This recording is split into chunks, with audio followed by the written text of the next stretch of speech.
So we've had several conversations and mentioned smart contracts. Let's take a little bit of time and dive into what a smart contract is. So let's go back. The first evolution from the Bitcoin blockchain was Ethereum. And again, it's technically not a fork. It's an offshoot of Bitcoin, but it resulted in a desire by some people to include scripting language within the protocol that would allow for software code, we now call that a smart contract, to determine the time, transaction amount, and participants in a token transaction. So Ethereum established a protocol to manage change requests called the Ethereum Request for Comment, ERC. Tokens can now be created using the appropriate ERC protocol, and ERC20 is the most common protocol used to create new tokens.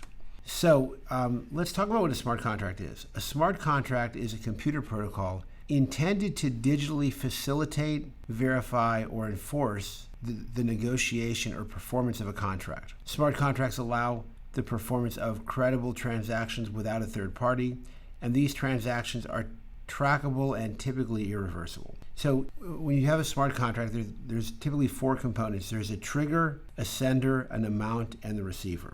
Right? The computer code hosted on a blockchain that defines and executes the terms of the agreement between parties. And this is done because it allows us to have verification, visibility, to really have lower cost because we're doing self-executed contracts. We have clarity of agreement in terms. In part that's because a contract really doesn't understand wishy-washy language. You've got to be really, really clear. A smart contract has to be very binary, right? It's triggered by defined events. And fraud protection and connectivity are built directly into the smart contract. So what are triggers? Triggers can be anything that would trigger a contract. It could be a human data entry, software system reporting. It could be a clock or scheduled event. It could be data that comes from a weather or GPS satellite, sensors that are measuring temperature, humidity, vibration, motion, photocells, RFID tracking. So, for example, with a smart contract, I can tell my son, I want to give you an allowance, but if the teachers at school put a grade in the report card system that are below what we agreed, then that could trigger an action of the smart contract to send some of that money back to me, or all of it. I can purchase an airline ticket. There can be a trigger such that if the flight is delayed or canceled, some or all of that money comes back to me, right? Or, I can build code directly into the payment, but that payment can only be used for a Medicare or Medicaid payment for like certain types of service provider during certain times of the day, or only good for a month. Otherwise, if it's not used, it's returned back to me. So I can create all kinds of triggers for a smart contract.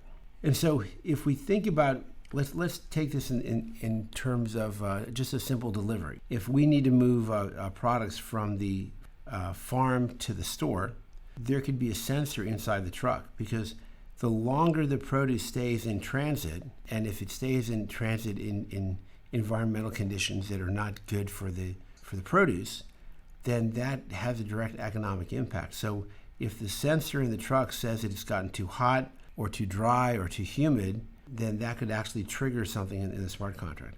Also the location of it. So if it has to leave the farm by a certain point, it has to get to the store by a certain point, that RFID tracker, that location tracker, GPS, any of those things could signal action on the smart contract. Something that's really interesting is the concept of a decentralized autonomous organization, because a smart contract is basically, you're going to take a business process, you're going to essentially create software code so it's self-executing. Well, if you think about an organization is a series of, it's a collection of business processes. And if you take those business processes in an organization and you replace them with smart contracts, you could actually create an entire organization made out of smart contracts, which means you wouldn't need any people. Everything would be self-executing. And you wouldn't need any presidents or directors or managers or employees of any type. You could have an entire decentralized autonomous organization performing all the functions of any other organization without any of the people. One of the sort of famous cases in the history of DAOs was called the Genesis DAO in May of 2016. It was actually a decentralized venture capital fund. They raised about $160 million. This is referred to as a DAO hack. Technically, it's not a hack. What happened was there was a vulnerability in the code. One of the things that we know is really true about smart contracts and DAOs is they have to be audited. you have to make sure you don't have any problems. This one had a problem in the code. Nobody knew about it. And what the issue was is that it allowed for recursive withdrawals. Now, normally when you go to a bank and you withdraw money from the bank, it's going to deduct that from your account first, and then it'll post it where it needs to post it. But in the DAO hack, what the problem was that when somebody made a withdrawal, it essentially did not immediately post that withdrawal to the account. So because there was that vulnerability of the code, they didn't have to hack into it, they just exploited it. They withdrew and withdrew and withdrew and continued to withdraw to the tune of $70 million. Now there was $160 million available, but they only stole $70 million, and then they stopped. Nobody really knows why. Now, when that happened, that caused a little bit of a civil war in the DAO community. And here's what I mean by that. There were some people that said, listen, this just happened, let's rewind the tape. Let's just rewind the blockchain to right prior to the DAO hack so that nobody loses their money. But there were other people who said, wait a minute. The thing about blockchain is it's supposed to be immutable. So we can't do that. I mean, I'm really sorry for the people who lost their money, but we can't do that. And that caused this big division between the people who said, look, we can do that. Let's do that so that nobody's hurt. And other people who were saying, no, that's against the ethos of what this is all about. We can't do it on principle. And so that actually created a fork. So the people who thought that they should, they kind of went one way. The people who thought that they shouldn't continued on the same path. And that's where Ethereum and Ethereum Classic came from. The SEC did rule on this after the fact and said that if and by the way, as a result of that scenario, the Genesis DAO fell apart. So it didn't survive. But the SEC did rule on it after that and said that technically it would have been a security offering, and anyone involved in that may have been liable for security violations. However, since at this point it was defunct and they made the ruling after it was all over, they essentially took no action.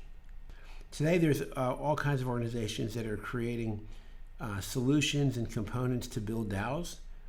Digital Scarcity is just one of them, but there's other organizations today. So if you want to build a DAO, there's lots of tools available to help you do that. And this is just kind of an interesting thought. You know, the original internet is the internet of information there on the left. And on the right side, we have the Internet of Things. And at the top, we have blockchain, the Internet of Value. And right in the middle, we have artificial intelligence, which just kind of reminds me of Skynet, powered by Cyberdyne. And if you don't know that reference, if I say Terminator, you might recall that. So it's pretty interesting.